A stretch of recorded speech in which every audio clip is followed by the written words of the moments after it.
إن الحمد لله نحمده ونستعينه ونستغفره ونعوذ بالله من شرور أنفسنا ومن سيئات أعمالنا من يهده الله فلا مضل له ومن يضلل فلا هادي له نشهد أن لا إله إلا الله وحده لا شريك له ونشهد أن محمدا عبده ورسوله صلى الله عليه وسلم عباد الله اتقوا الله. O servants of Allah who have left your work and your busyness to come for Jumu'ah, have been conscious, be aware of Allah, and do not speak during the khutbah, for it is a sin in Allah's sight to speak during the khutbah. قال الله في كتابه الكريم بعد أعوذ بالله من الشيطان الرجيم بسم الله الرحمن الرحيم يا أيها الذين آمنوا اتقوا الله حق تقاته ولا تموتن إلا وأنتم مسلمون. وقال تعالى وقال ربكم ادعوني أستجب لكم إن الذين يستكبرون عن عبادته سيدخلون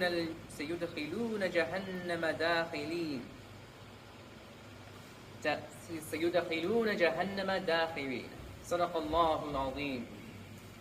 Allah subhanahu wa ta'ala declares in the Holy Quran, and your Lord says, call upon me, I will respond to you.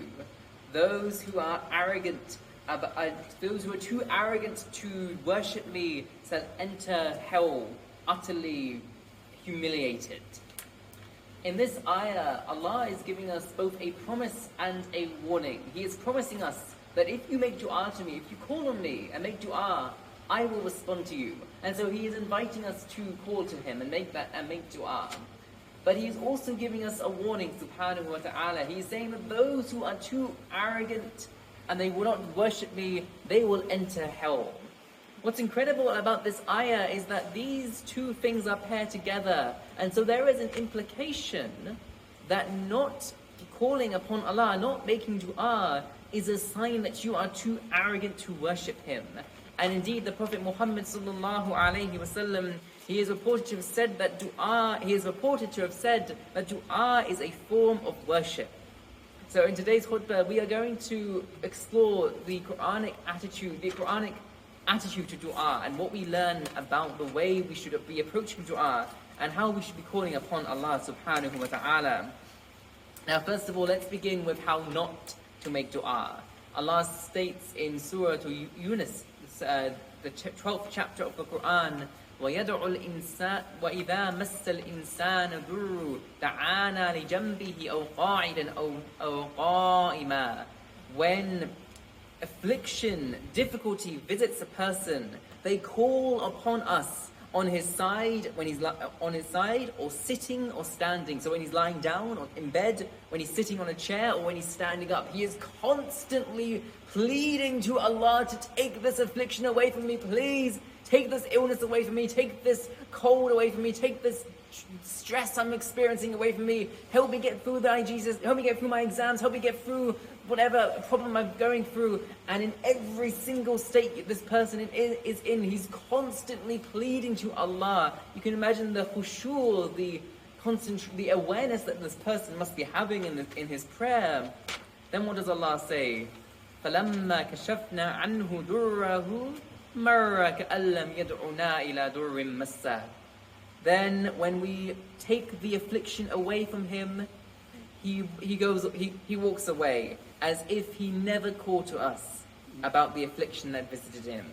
So as soon as Allah takes that difficulty away from him, as soon as He gets rid of his cold, or helps him get a good mark in his exams, or helps him, or resolves an issue he's having in his family, he stops calling upon Allah. He stops turning to Allah, and he goes back to his normal daily life as if he had never called upon Him in the first place. Now, we should be careful when we read this ayah. Allah subhanahu wa ta'ala is not criticizing those who call on Him in distress. In fact, we are encouraged to call on Allah when we are feeling in times of difficulty. And indeed, and if there is anyone in the universe that is worth calling upon, it is the Lord of the universe, Rabb al-Alameen, who has the ultimate power to take any affliction we are suffering away from us. And indeed, Allah subhanahu wa ta'ala, He describes Himself in Surah Al-Naml as أَمَّا الَّذِي يُجِيبُ الْمُضْطَرَّ إِذَا دَعَاهُ فَيَكْشِفُ السُّوءَ or the one who responds to, or the one who answers the person who is constrained when he calls upon Allah and removes the evil. The problem is when you only call upon Allah in times of difficulty, what you do is you turn your dua into something contractual, into almost a contract with Allah, and you turn your religion into a contract or an agreement with Allah. I am only going to call upon Allah when I feel like I need Him. And I'm only going to pray and call upon Allah when I want something in my life. I am only going to call upon Allah when I want a new car. I'm only going to call upon Allah when I'm struggling in my GCSEs. I'm only going to call upon Allah when I'm feeling lonely and I need some companionship. And really, this attitude to religion, this is actually the pagan attitude to religion. In the olden days, the Romans, they would have a god of war and a god of love and a god of even like doorknobs. And so when they were going out on a battle, they would pray to the god of war for victory against their enemies. When they wanted to marry a woman, they would pray to the god of love to let that woman fall in love with them. Or when they wanted to fix their doorknob, they would pray to the god of the doorknobs to help them fix the doorknob.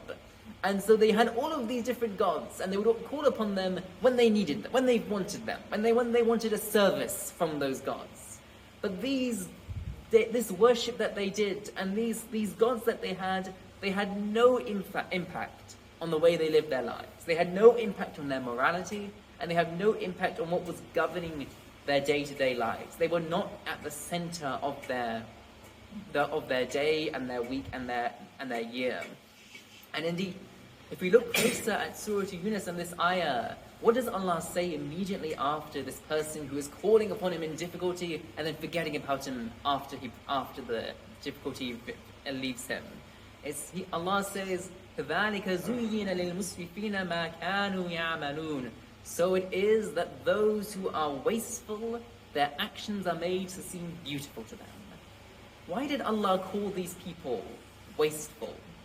Imam Razi describes how these people, they are wasteful because they are wasting their own selves. They are only seeking pleasures of the dunya, of the worldly life, and they have no interest in seeking the akhirah. And speaking of seeking the akhirah, please come forward and seek the blessings of the front staff so we can get everyone in, please. Jazakumullah khair. So these people who make dua only in times of difficulty, and who make dua only when they want something from Allah, they are only interested in the worldly life, and they have no concern for their akhirah, and they have no concern for drawing closer to Allah. Allah has given them these incredible faculties, their eyesight, their ears, their intellect, and they just waste them all on just seeking the dunya. And this is why, the most famous dua in our religion, when Allah describes it, relates it in Surah Al-Baqarah, He first says, وَمِنَ النَّاسِ مَن يَقُولُ رَبَّنَا آتِنَا فِي الدُّنْيَا وَمَا لَهُ فِي الْآخِرَةِ مِنْ خَلَاقٍ. He says, they are those amongst people who they pray, our Lord, give us in this world, and they have absolutely nothing in the akhirah. These people are only using their religion because they want more cars, or they want a new spouse, or they want an increase in their salary, and they have no concern about their akhirah, and so they have nothing in the akhirah. And then Allah says, وَمِنْهُمْ مَن يَقُولُ رَبَّنَا آتِنَا فِي الدُّنْيَا حَسَنَةً وَفِي الْآخِرَةِ حَسَنَةً وَقِنَا عَذَابَ النَّارِ. There are others who pray, our Lord, give us good in this world and good in the hereafter, and save us from the punishment of the fire. These people, the people that Allah praises, and this most famous dua, it finds a balance between the dunya and the akhirah. Yes, we can seek the dunya and the worldly life, but we must always be conscious of the afterlife and that greatest spiritual journey we are going through. Notice the other problem with this attitude to dua, when you call upon Him only in times of difficulty. What you're actually saying to Allah is that you don't think you need Allah when you're not in times of difficulty. You don't think you need Allah until you have a cold or until you're facing an exam. But actually, what does Allah say in Surah Al-Rahman? وَيَسْأَلُهُ مَنْ فِي السَّمَاوَاتِ وَالْأَرْضِ كُلَّ يَوْمٍ هُوَ فِي شَأْنٍ. He says, subhanahu wa ta'ala, all that dwells upon, He says in Allah subhanahu wa ta'ala, whatever is in the heavens and the earth is calling upon Him all the time.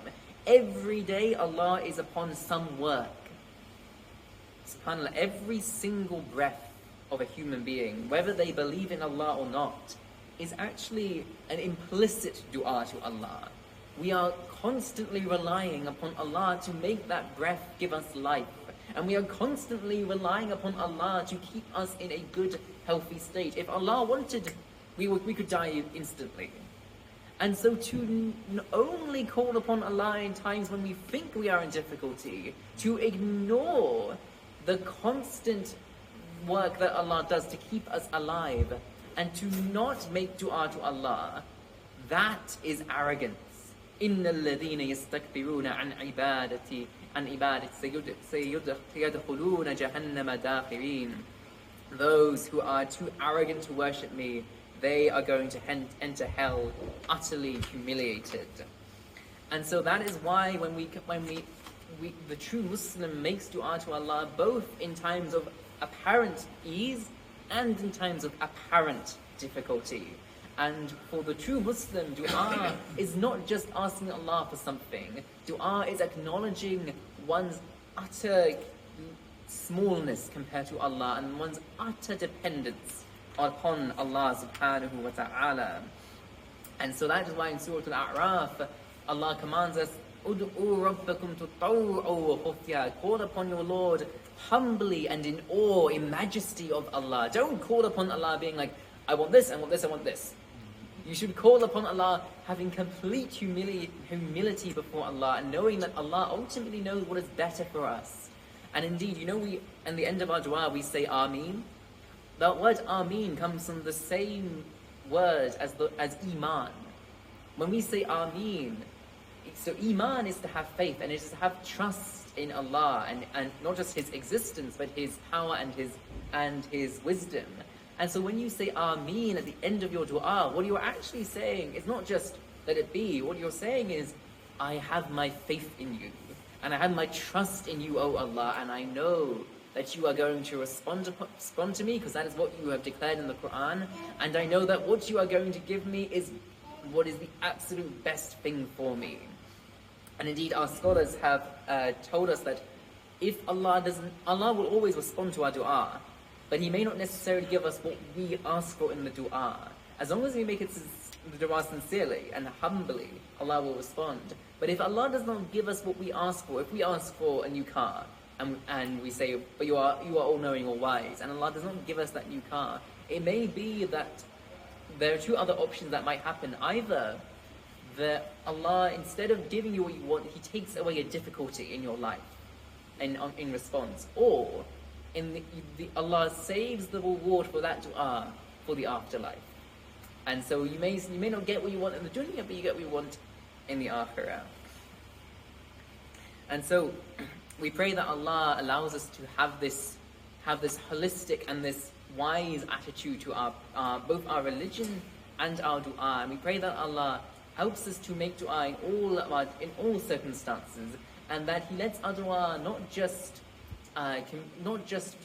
shower Allah's blessings upon us, but He lets our dua be a means by which we change our own hearts and we transform ourselves and we become more moral and righteous people. أقول قولي هذا أستغفر الله لي ولكم ولسائر المسلمين فاستغفروه إنه هو الغفور الرحيم.